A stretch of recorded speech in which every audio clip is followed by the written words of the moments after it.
दोस्तों एक कॉन्सेप्ट आता है आपका मैथमेटिक्स में, सबसे ज़्यादा इंपॉर्टेंट कॉन्सेप्ट जो है आपका derivative test for increasing decreasing function. ठीक है, एप्लीकेशन ऑफ डेरिवेटिव में बहुत ज़्यादा यूज होता है। ठीक है, हमें यूज़ भी करना ही है यार, इंक्रीजिंग डिक्रीजिंग फंक्शन पहचानना है, डेरिवेटिव टेस्ट है। ठीक है, तो इसमें करना क्या होता है हमारा, पहला अगर हमारा हमने डेरिवेटिव करा, ठीक है, डिफरेंशिएशन करा, अगर हमारा जीरो से ज्यादा आ गई वैल्यू तो आपका क्या एफ इज इंक्रीजिंग फंक्शन। ठीक है, आपको पता चल जाएगा स्ट्रिक्टली इंक्रीजिंग होगा अगर आपका जीरो से ज्यादा आ रहा है। ठीक है, अगर आपका फंक्शन आपने डेरिवेटिव करा फंक्शन का, वो आपका जीरो के इक्वल भी आ सकता है या फिर जीरो से ज्यादा भी आ रहा है। ठीक है, दोनों आ रहे हैं तो आपका इंक्रीजिंग फंक्शन होगा, सिंपल।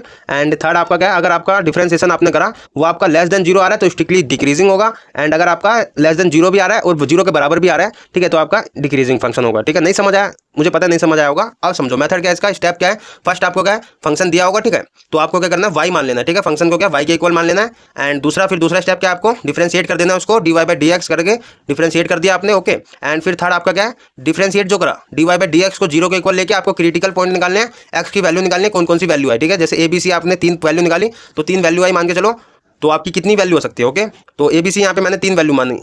एंड फिर फोर्थ स्टेप आपको क्या करना है, वेवी कर्व मेथड यूज करना है, मतलब आपको कर्व लेके यहाँ पे आपको देखना है कि भाई क्या इंक्रीज कर रहा है क्या डिक्रीज कर रहा है। तो मैंने ये 3 पॉइंट एक्स की वैल्यू निकली, आपकी 3 पॉइंट निकले, तो मैंने ये क्या लाइन पे नंबर लाइन पे क्या इसको रख दिया। ठीक है, ABC, ओके। एंड यहाँ पे मैंने क्या करा भाई, ए पॉइंट डाला। ठीक है, ए पॉइंट यहाँ पे जो भी है, ठीक है, जो भी नंबर आया आपका उससे मैंने थोड़ा कम वैल्यू लिया और फंक्शन में डाला।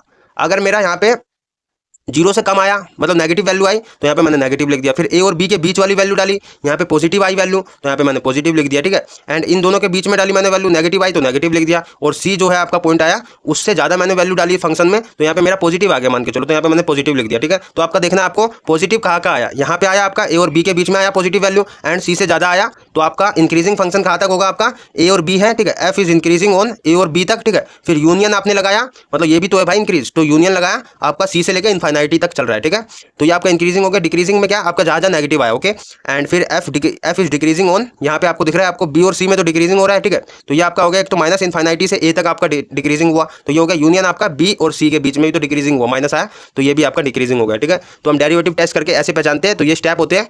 एंड ये एक बार में तो भाई नहीं समझ आएगा, आप जब तक इसकी प्रैक्टिस नहीं करोगे, क्वेश्चन प्रैक्टिस करोगे तभी आपको समझ आएगा भाई। मैथमेटिक्स है ही प्रैक्टिस का खेल, जितना ज़्यादा प्रैक्टिस करोगे उतना ज़्यादा चीज़ें सीखते जाओगे, माइंड उतना ज़्यादा खुलता जाएगा आपका। ठीक है।